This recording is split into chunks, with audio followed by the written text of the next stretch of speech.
Since in the morning at 8, 8:30, we have been doing the registration.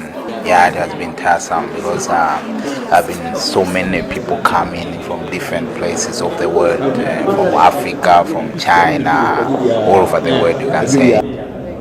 My name is Absalom Kibanda. I'm the chair Tanzania Editors Forum and the managing editor of Free Media Tanzania Limited. And I've been here for a number of days now. Firstly, I was lucky to attend the journalism book camp, which is part and parcel of Highway Africa. And as a journalist and the editor, I have a very great hope on the meeting because I've seen the name of participants having media experts and media stakeholders from all of Africa, exceeding 600 people, is a great thing.